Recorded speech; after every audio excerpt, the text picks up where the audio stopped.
Dans mon seul en scène humoristique intitulé Chronique d'un débridé, l'histoire du dragon qui faisait le coq, coécrit avec mon ami Victor Gilbert, j'explique que la langue chinoise se construit à partir de visions simples et logiques.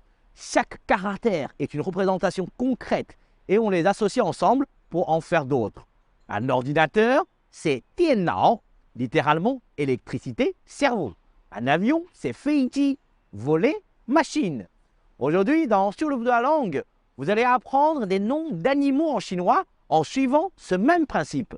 Vous allez voir, c'est très amusant. Commençons avec des choses simples. Dans une des leçons précédentes, on a déjà appris le mot ma, cheval.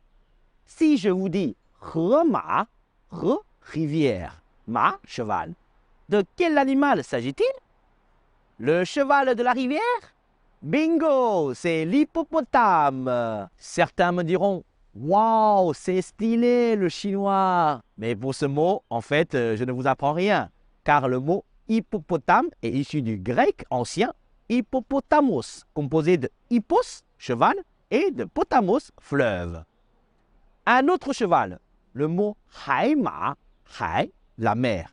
Le cheval marin, eh bien oui, c'est l'hippocampe. Vous voyez comme quoi, parfois, on a les mêmes idées. Allez, cette fois-ci, un cheval un peu différent. Pas de mât, pas de taches. Un cheval avec des taches, ça donne quoi? Le zèbre, bien sûr. Celui-là, vous n'allez pas réussir à deviner. Jiao ma, jiao, corne. Un cheval avec des cornes, c'est quoi? Un cerf? Une gazelle? Non, c'est un gnou. J'avoue qu'on a peut-être un problème de perception. Un gnou ressemble plus à un taureau qu'à un cheval. Mais bon, c'est ainsi. On continue avec le trésor national en Chine. Le panda se dit Xiongmao.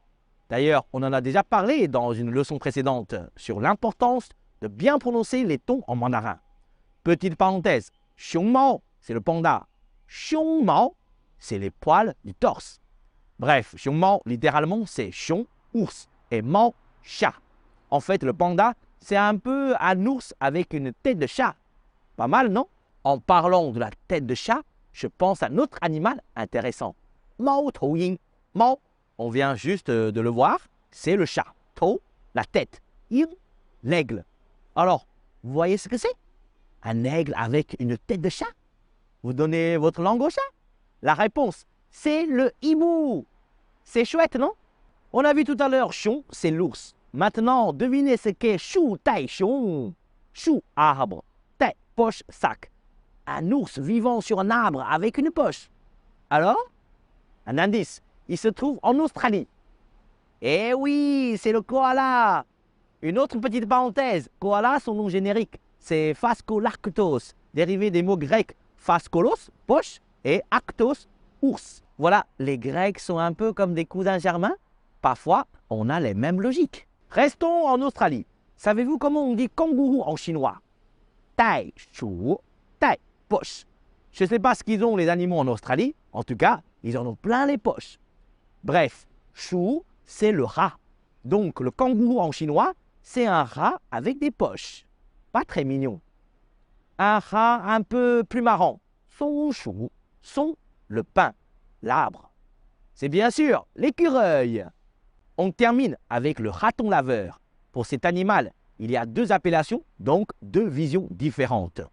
Pour vous, c'est avant tout un rat, enfin un petit rat. Alors qu'en chinois, le raton laveur se dit huan xiong. Huan est un mot assez soutenu, signifiant laver. Xiong, c'est l'ours. Et oui, comme vous, on utilise laver. Cependant, à l'inverse de vous, pour nous, c'est avant tout un ours. Enfin, un petit ours. Voilà, c'est tout pour la rubrique sur le bout de la langue de ce mois-ci. J'espère que ça vous a bien amusé. Un peu de devoir. Écrivez les noms français de ces trois animaux dans les commentaires. Hai Bao, Hai, la mer. Bao, léopard. Chang Jing Lu, Chang, long, Jing, Gu, Lu, cerf. Bian Se Long, Bian, transformé. Se, couleur, long, dragon. Allez, à la prochaine.